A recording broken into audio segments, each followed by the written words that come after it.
Hey there, Michael Dowd here. So this is the main evening program that I'm now delivering to both religious audiences and non-religious audiences. And I'll just be speaking as if I'm speaking to one person, you, because that's what I'm doing right now. So this is not exactly the same way I do it when I've got a live audience, but you'll get the idea. So I've got two titles: Evolutionize Your Life, Heaven is Coming Home to Reality, which is the more sort of personally oriented. And then the other one is Deep Time Eyes, an inspiring vision of humanity's future, which focuses more on the collective. The program is based on material in my book, Thank God for Evolution: How the Marriage of Science and Religion Will Transform Your Life and Our World. And my book was endorsed by 6 Nobel Prize-winning scientists, as well as by skeptics and theologians and ministers and priests across the spectrum. So this perspective that I'll be sharing in this program is embraced and celebrated by people across the religious and philosophical spectrum. Here's our van. We travel all over North America. At least for the last 8 years, we've spoken to about 1,100 different groups, from devoutly religious of lots of different kinds to non-religious and even anti-religious people. And as you can see, we've got the Jesus and Darwin fish kissing on the side of the van with hearts, and we get some interesting looks, especially in conservative parts of the world. My wife Connie's written 4 science books. She's internationally known as a science writer. The 2 on the left, From Gaia to Selfish Genes and Evolution Extended, are both MIT Press books. The Ghosts of Evolution was Amazon.com's top recommended science book for 3 months when it came out in 2001. And Green Space, Green Time, The Way of Science is one of the leading books in a field known as religious naturalism. So the question that really frames this presentation is, what is religion? Is religion merely supernatural otherworldlyism? I suggest that no, it's not. When you really understand religion, you realize that religions are maps of reality. They're maps of what's real and what's important. Or as philosopher of religion Loyal Rue says, maps of how things are and which things matter. And they all provide for personal wholeness and social coherence. There's no religion in the world that isn't a map of reality, a map of what's real and what's important. And if you abide by that map, you'll experience personal wholeness and social coherence. The other thing that religions also do is they provide consistent access to the primary feeling states that humans have always needed to thrive, such as trust when we look to the future, including a future without us, gratitude when we look to the past, and inspiration to be in action in the moment. Humans don't thrive if all we can do is look to the future with fear rather than trust. We don't thrive if all we can do is look to the past with resentment or guilt rather than gratitude. And we don't thrive if we're overwhelmed in the moment by the challenges that life brings sometimes. We do thrive when we're inspired to be in action in the face of those challenges.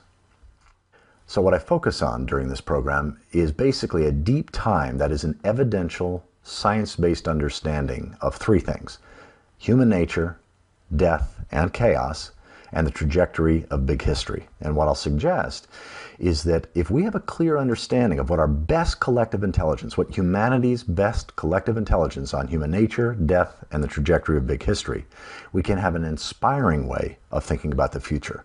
So I'll come back to this slide toward the end. So in speaking about human nature, there's 3 things I'd like to focus on. The first, that we're meaning makers, that we're hardwired for relationships or for sociality, and that we have instincts just like all other animals have instincts, yet our instincts are mismatched. I'll say more about that in a minute. David Sloan Wilson is probably the world's leading evolutionary theorist. Certainly he's one of them. The 3 most well-known and highly regarded evolutionary theorists are Ed Wilson, E.O. Wilson at Harvard, and David Sloan Wilson at Binghamton, and Richard Dawkins. And this is a great quote from David Sloan Wilson. He says, "Our unique attributes evolved over a period of roughly 6 million years. They represent modifications of great ape attributes that are roughly 10 million years old, and mammalian attributes that are roughly 245 million years old. We also harbor vertebrate attributes that are roughly 600 million years old, and attributes of nucleated cells that are perhaps 1.5 billion years old. If you think it's unnecessary to go that far back in the tree of life to understand our own attributes, consider the humbling fact that we share with nematode worms the same gene that controls appetite. At most, our unique attributes are like an addition to a vast multi-room mansion. It is sheer hubris to think that we can ignore all but the newest rooms. Oh, by the way, all the pictures in my program are photos that Connie has taken as we've been traveling North America these last 8 years, other than the few galaxy shots, which we of course got from NASA. So in speaking about the fact that we are meaning makers, that we're storytellers, is to say that we're always interpreting. We typically use metaphorical language or night language. That is, we use metaphors, analogies, poetry. We use imagistic language that can touch our hearts. That's what I call night language. I distinguish it in my book between day language, which is everyday discourse, sort of measurable, testable, descriptive language, and night language, the language of poetry, dreams, symbol, myth. It's a language that evokes our feelings and emotions. And one of the things that humans have always done is we've personified reality all over the world. There's just hundreds and hundreds, actually thousands of examples of human beings personifying reality as a whole or some aspect of reality. And that's one of the reasons why there's so many different and seemingly competing understandings of what God or the goddess said or did around the world. These are personifications of what is undeniably real, experienced in a particular part of the world. We live in an infinitely meaningful cosmos. Anybody who says there's only one meaning to anything doesn't understand the nature of human consciousness. They don't understand the nature of human language. We live in an infinitely meaningful universe. In fact, even if we say something's meaningless, we're making it mean nothing. We're always interpreting. We're always making meaning. We simply cannot not interpret our experience. And our individual and collective interpretations profoundly affect the quality of our lives and our societies. In fact, I often say that if there was one skill I wish I could impart to every young person, or for that matter, any person of any age, it would be the skill of learning to interpret life generously. I mean, the primary determinant of the quality of your life is not the things that happen to you. It's how you interpret what happens to you. And of course, collective interpretation is what political spin is all about. I mean, the fate of nations can be impacted by how we collectively interpret. Now, to speak about us being hardwired for sociality, that we're born to be social. Relationships are us. We're group animals. We're herding animals. And like all other group animals, this is where the pro-social emotions and pro-social behaviors emerge. Things like love and compassion, generosity, care, consideration. These pro-social feelings and behaviors emerge because of our social nature. I love this picture. It's one of my favorite images of all time. Evolutionary psychology and evolutionary brain science, together with primatology, the study of primates, and anthropology, the study of cultures around the world, have helped us come to an understanding that there's certain things that are universal to apes and humans. One of them is that moral behavior emerges naturally. We don't need a cosmic carrot and a cosmic stick in order to be good. Human nature is fundamentally empathic. That is, we're empathic by nature.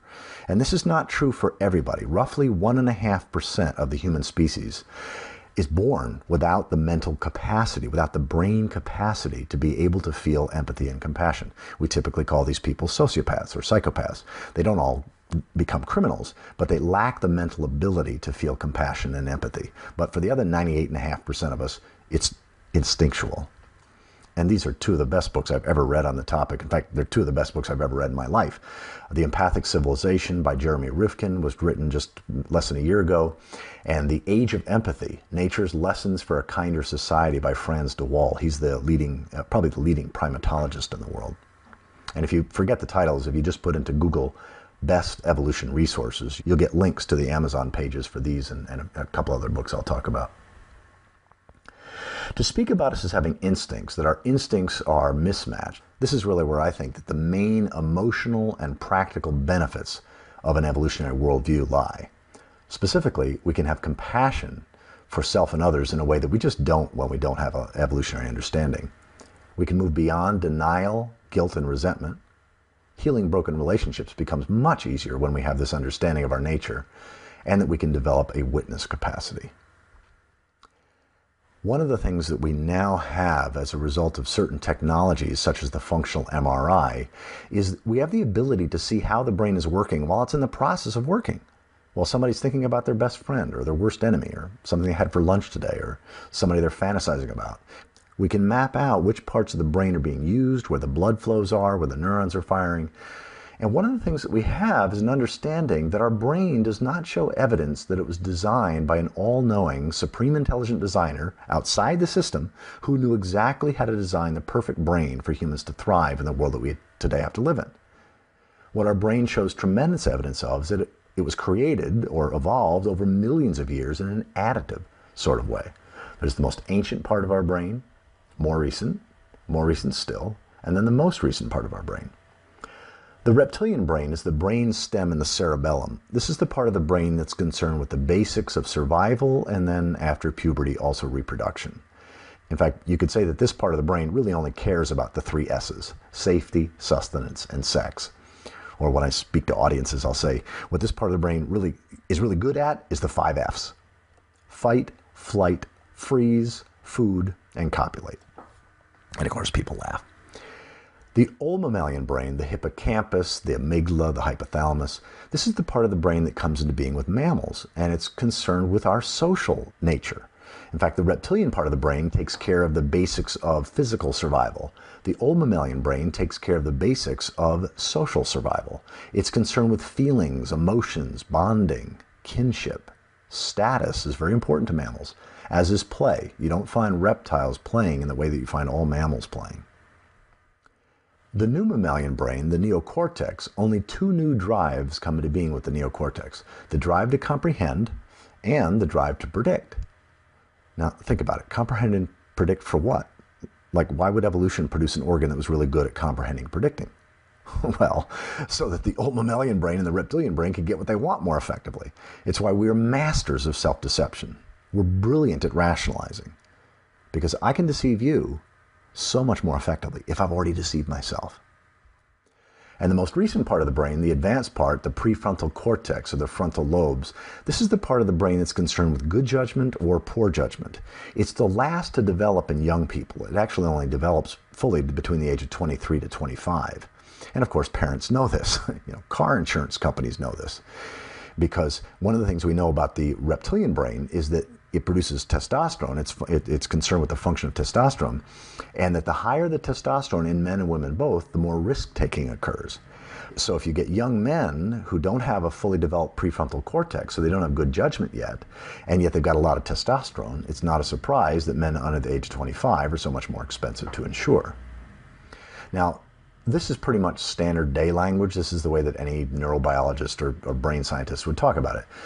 But Connie and I discovered years ago that if you want young people, like high school students and college students, and especially grade school kids, to think this stuff is cool and to talk to their peers about it, day language just isn't going to cut it. You need some night language.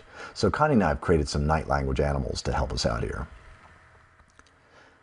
So we've got our lizard legacy, our Furry Li'l Mammal, our monkey mind, and our higher porpoise. Now, again, the lizard legacy is safety, sustenance, and survival, the basics of survival and reproduction. The Furry Li'l Mammal is feelings, emotions, bonding, kinship, status, and play. The monkey mind is a term that comes out of Buddhism. The monkey jumps from branch to branch and eats a little fruit, eats a little fruit. It's like a rational, verbal part of the brain. It's like we're rarely in the present moment for very long. Did you ever notice? We're thinking about the past. We're worried about the future. It's one of the reasons why our meditation and mindfulness practices are designed to help still that ongoing meaning-making monkey mind and help it stay in the present moment a little bit more often. And then our higher porpoise is our sense of higher purpose. It's our sense of God's will or our higher power.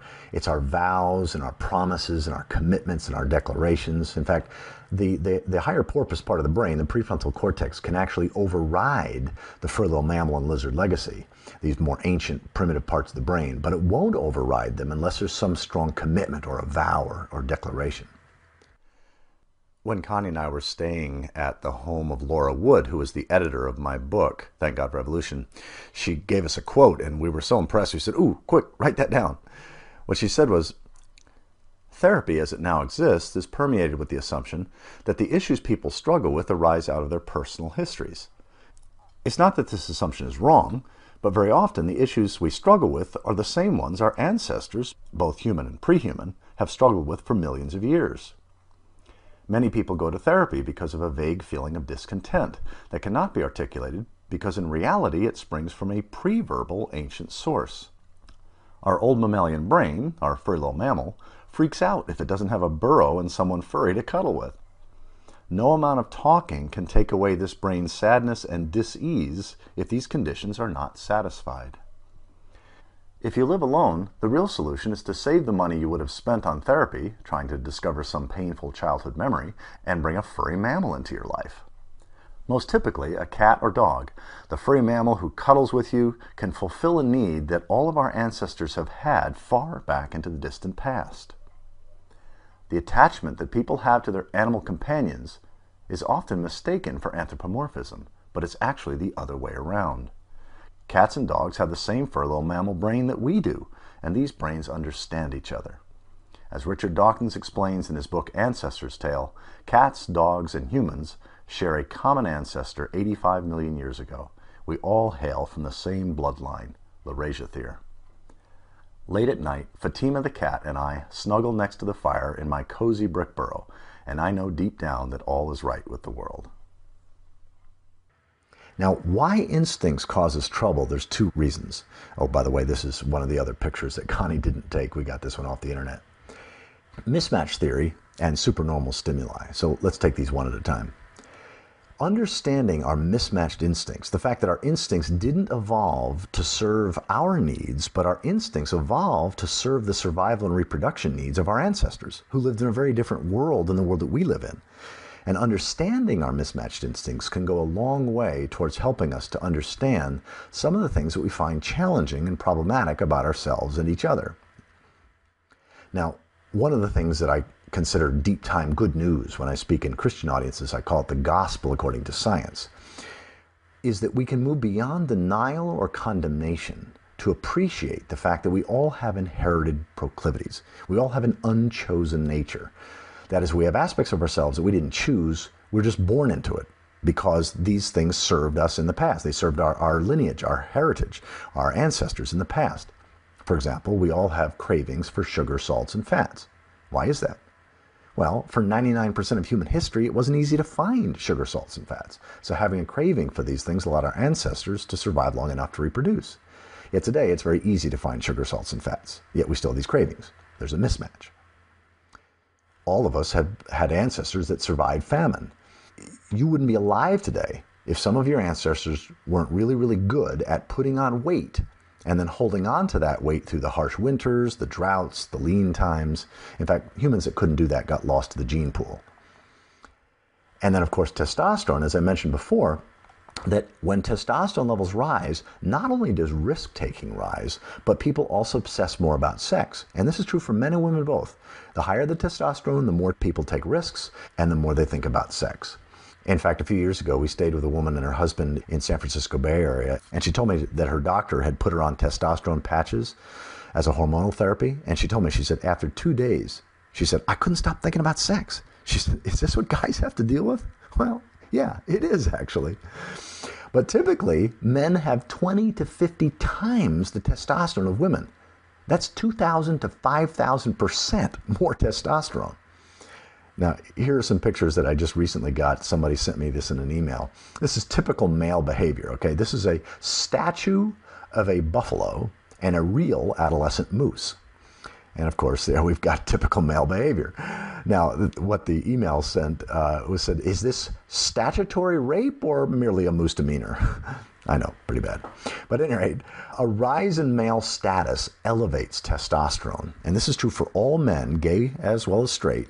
And it's true for about half women, so it's not true for all women. And what this does is it tells us that when somebody gets elected into public office, or they become ordained, or they become a sports star, in any way where there's a rise in status, where people are looking up to you, where they weren't looking up to you before, for all men and for about half women, testosterone levels go sky high. So people are naturally going to be taking greater risks, and they're going to think more about sex, and they're usually going to be unconscious of it. So what this means, among other things, is that we can expect to encounter difficulty with self and others, in part because we have deeper competing drives that often have their own agenda. Now, I need to be clear here that I'm not saying that the evangelicals and the conservatives get to say, the devil made me do it. And those of us on the more liberal end of the spectrum get to say, my lizard legacy made me do it. No, I'm not saying that. It may not be your fault, But it is absolutely your responsibility. It's each of our responsibility. Nobody gets off the hook. This doesn't make it easier for men or anybody else for that matter to be out of integrity. In fact, let me tell you a true story that happened in Florida. When the New York Times Magazine did a feature article on my book back about 2.5 years ago, they interviewed this guy who was 81 years old in northern Florida. Now, he came to my program, and on Sunday, during the church service, I spoke about the brain science. And he comes up to me after the church service, and he's practically vibrating. The guy's so excited. He says, Michael, he said, I got to tell you something I've never told anybody. Now, I don't know about you, but when somebody who's 80 years old is going to tell me something they've never told anybody, I'm all ears. I was like, please tell me. He said, in 1973, he said, I became the vice president of my corporation. Now, it turns out this was a huge corporation. Okay, this was a major rise in status. He said, I had been married for 13 years. He said, I'd never betrayed my wife. In fact, I had never been even seriously tempted. But he said, within 6 months of my promotion, he said, I had 5 affairs. None of them knew about each other. My wife didn't know about any of them. He said, it ultimately cost me my marriage. It cost me my job. And he said, I've been living with the guilt and the shame of this for 35 years. He said, I haven't told anybody till I'm telling you right now.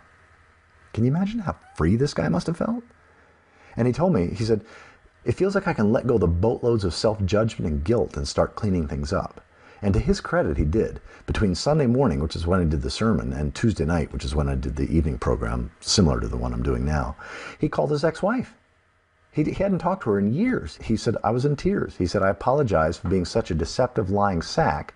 He came back to integrity. To use Christian night language, he came back to Christ. He came back to integrity. And I found out 3 months later from his roommate that his depression of the last 15 years had lifted. He wasn't even on the medication anymore. Now, he wasn't a Christian. He was a humanist. He was an atheist. But he told me, he said, it feels like I've had a born-again experience. It feels like I've got a new lease on life. And here I am, 81 years old. Now, to speak about supernormal stimuli, there's a new book that just came out recently by Deirdre Barrett called Supernormal Stimuli: How Primal Urges Overran Their Evolutionary Purpose. And in case it's not obvious, this is not food. This never occurs in the natural world. This concentration of items that we're programmed to pay attention to, we're programmed to crave. In fact, as Deirdre Barrett says, almost everyone will overeat if dining on supernormal stimuli. I mean, you see the signs in national parks, do not feed the animals. Well, it's because they get fat and lazy given what we'd feed them. And yet we're animals, and we feed ourselves the same stuff. In fact, there's a number of birds, such as the oyster catcher out in the West Coast, that if you actually substitute a ceramic or a wooden egg that's larger than their own natural eggs, and it can be grotesque, it can be huge, it's got but a brighter blue and polka dots that really stand out, that animal will sit on that egg and it will ignore its own eggs. In other words, it can't not do that. It will always do that. It never learns. Bees will become addicted to cocaine. Roundworms will become addicted to nicotine. I love this quote from Deirdre Barrett. She said, the most dangerous aspect of our modern diet arises from our ability to refine food. This is the link to drug, alcohol, and tobacco addictions. Coca doesn't give South American Indians health problems when they brew or chew it. No one's ruined his life eating poppy seeds. When grapes and grains were fermented lightly and occasionally, they presented a health pleasure, not a hazard. Salt, fat, sugar, and starch are not harmful in their natural contexts. It's our modern ability to concentrate things like cocaine, heroin, alcohol, and food components that turns them into a menace that our bodies are hardwired to crave. I mean, think about it. What was there to be addicted to 10,000 years ago? I mean, were you going to find some fermented berries? I mean, hard liquor wasn't even invented until 300 years ago. And yet today, there's all these activities and substances, drugs, alcohol, tobacco, caffeine, video games, shopping, and a whole bunch more. I mean, 10,000 years ago, if you were a healthy heterosexual man and some woman looked at you lustfully, you were probably supposed to act on it. Yet today, in the privacy of our own bedrooms and offices and our laptop computers, we can be exposed to images that we weren't exposed to in normal situations for 99% of human history. It's one of the reasons why there's such an issue among men under the age of 30 with internet pornography. Now, if graphic porn is addictive supernormal stimuli for our testosterone-charged lizard legacy, what might be addictive supernormal stimuli for our oxytocin-hungry Furry Li'l Mammal? Well, of course, romance novels. Now, again, it's only a problem if this takes up too much time, causes us to have unrealistic expectations, or lessens our appreciation for real relationships and sexual intimacy. Connie was sent an email from a woman that came to one of our programs a few years ago, and she said, "I could never understand my crazy, destructive drives, why I ate so much when I was full, and why I fell in love with the wrong men. With an understanding of evolution, it now all makes sense." In fact, let me say just a little bit about why women occasionally fall in love with the wrong men. When women who are in their childbearing years, okay, after puberty and before menopause, when women who are in their childbearing years, when they are in the presence of a very high status male, the women's testosterone levels go sky high. So they're taking greater risks, they're thinking more about sex, and they're usually not going to be conscious of it. In fact, if you videotape, say a woman, they've done this, videotaping women who are talking to like senators and people of high status, they'll obviously be more flirtatious. But if you ask them, were you being more flirtatious? They'll deny it. But if you show them a videotape of themselves, they're embarrassed because it was obvious that they were being more flirtatious. In fact, there was a woman who came up to me at a very prestigious Presbyterian church back a few years ago, just outside of Philadelphia. And she said, "Thank you for talking about women's testosterone levels around high status men." Because she said, "You just made sense of something that happened to me 13 years ago." She said, "I was living in a very wealthy section of Philadelphia, one of the wealthiest." And she said, "I had 2 young kids at the time." And she said, "Bill Clinton's motorcade went right past my house, drove right down my street." And she said, "He had the windows down. I could actually see him." And she said, "This wave washed over me. And I realized that had he stopped, I would have had to given myself to him." And she said, "And I was a happily married woman." I love this cartoon. The universe becomes self-conscious. Eat, survive, reproduce. Eat, survive, reproduce. Eat, survive, reproduce. Eat, survive, reproduce. What's it all about? And we wonder why we occasionally struggle with issues related to food safety and sex. I mean, duh. Now, another thing that's related to this addictive response, in prey animal, there's this thing that's known as orienting response, where they freeze and focus on something. What do you think this baby is focused on?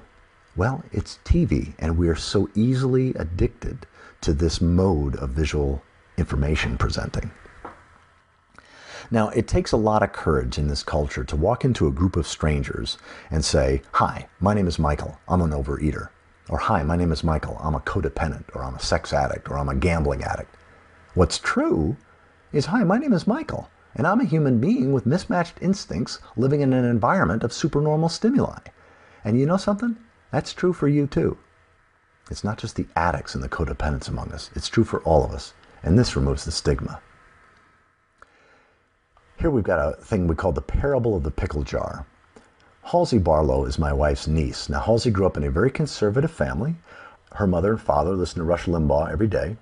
Her mother was totally anti-evolution. And so Halsey goes to nursing school, and her first semester in nursing school, she takes a class with an ecology professor who's a fanatic about evolution. And she has to write a paper on Madagascan lemurs. And she had this conversion. She told Connie, she said, "I saw how beautiful evolution was." And then she sent us this email. We call it the parable of the pickle jar. She said, "I now put everything into an evolutionary context. It's almost become a reaction that when I encounter a situation, I think, okay, why am I feeling this way? How and why would my 780th great-grandmother react to this?" It doesn't even have to be anything significant. For instance, if I see one of my roommates snacking on my jar of pickles, I get this feeling in my stomach like, "Hey, back off, those are mine, mine, mine." I want to be laid back and not care, but my instincts are so darn uptight. But knowing that I'm a selfish, status-seeking hornball only motivates me to do things that say, "F you to my evolutionary roots," even though I really do love them.